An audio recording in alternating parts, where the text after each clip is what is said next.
Okay, welcome to the high-level revision for your midterm exams, part 4. In this video we're going to be, again, still focusing on the tax, but we're going to be looking at the consumer surplus, the producer surplus, the community surplus, or social surplus, as it's sometimes called. And we're going to also look at the dead weight loss and working those things out. So, dead simple. The first thing we need to do, we've got all the information to be able to do this now. So we need to look back at the previous slides to look at things like the original equilibrium quantity, what the new equilibrium quantity is, what the original equilibrium price is, what the new equilibrium price is, and we need to put all that information on a sketch diagram. Now this doesn't need to be precise, okay? Only in the exam, if they give you some like a grid, a piece of graph paper, and ask you to plot lines, does it need to be precise.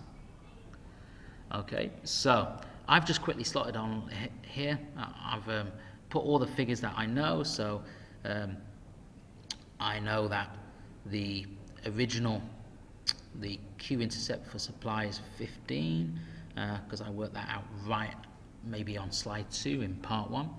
I know the equilibrium quantity is 30.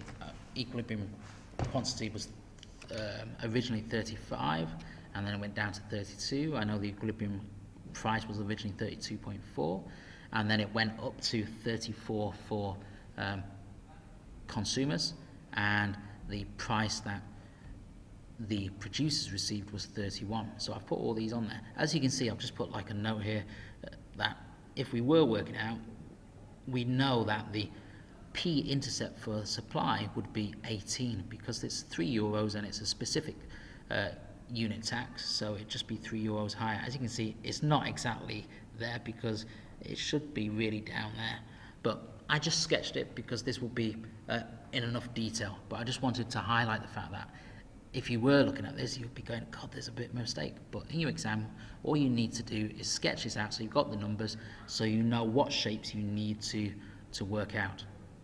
So if we flick on, so let's look at the consumer surplus. So the original consumer surplus, we had sketched on our diagram, so we know it's everything above the original price, which was 32.5, up to the demand curve. And we just work out that shape. So that's all we need to do is identify that on the diagram, and then we've got all the figures we need to do that. So we know the height times base divided by 2 is how we work out a triangle. So we simply work out what the difference between 32.5 is and 50. That's 17.5. And we actually first we need to times it by the base, so 35. And then we divide that by 2, so we get an answer of 306.5. So that's consumer surplus, the original one. But what happens to consumer surplus with this new price level? So again, on the next slide, we mark that on there. So the new price for consumers with our working that we've done is 34. So exactly the same as we did before, height times base. So we work out the difference, so it's 16. And then there's a new equilibrium quantity, 32, so 16 times, again, let's change that to 32, divided by 2 is 256. Let me just double check that that is correct. So let me bring my calculator up. Okay, so 16 times by 32 equals, divide by 2 equals 256, yeah. There we go. And then now we know the original consumer surplus and the new consumer surplus. We can work out whether consumers are worse off or better off. As we can probably see already, they are worse off by 50.25 euros. So we work that out, 306.25. So the original consumer surplus minus the new consumer surplus. So it's basically 50.25 euros worse off. We do exactly the same thing for producer surplus. So let's click on here for producer surplus. The original producer surplus was where the original price was, down to the supply curve. And so again, height times base, so the difference between 32.5 and 15 is 17.5. And again, we need to times that by the base, so 35, and it's 306.5 euros. Okay, so same as last time, because the supply and demand curve, again, they're not drawn to scale or perfectly. It's just to illustrate how you can quickly draw this in the exam using your pen and paper to get these figures on here. But the supply and demand are the same elasticity, so hence they're going to have the same producer and consumer surplus. So moving on to the new producer surplus then, again it's going to be the same as the new consumer surplus, but let's mark it on here just to make sure. So we've marked it there, so the new price that the producers get 31, so everything below that price and above the supply curve, so the height is the difference between these are 16 times by the new quantity. So let me just make sure that that's correct. So again, let me just get the calculator up just to make sure it is absolutely correct. So 16 times by 32 equals, and then divide that by 2, and there we go, 256. As you can see, so producers are also 50.25 euros worse off, worked out by 306.25 minus 256. So now we know that both consumers and producers are worse off. Okay, so we can work out the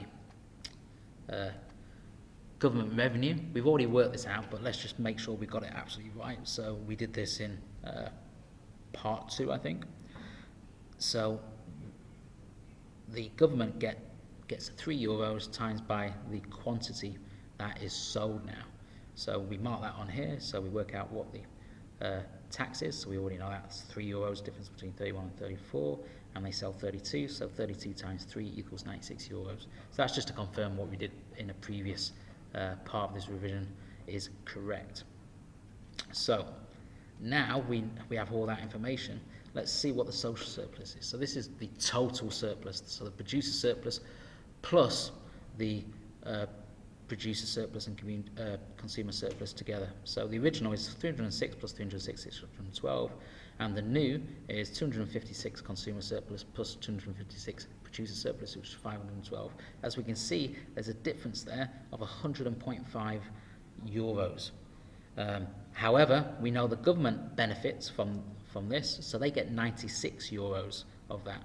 But that still leaves 4.5 euros that is lost. So that's a welfare loss to society, a deadweight loss to society, because somewhere along the line 4.5 euros have been lost. So we can just check this on the diagram. So here we go, we're checking on our diagram. We know this is a deadweight loss because this is what is being produced at the moment. This is what used to be produced. So we just need to work out the area of this triangle. So same again, it's the height, 3 euros times by 3 units of this, so 9 divided by 2 equals 4.5 euros. So yeah, what we worked out in the last slide, 4.5 euros is exactly bang on here. Okay, so that's a deadweight loss. So again, if there is so we'll leave this for the final video, the subsidy video. So just to review, we've worked out the consumer surplus, the producer surplus, the old and new ones of those, total social surplus, and whether there's been a gain or a reduction in that, and the deadweight loss. So there's always going to be a deadweight loss there. Okay, hope that was useful. See you in the final video where we look at subsidies and linear equations and do a quick price elasticity of demand.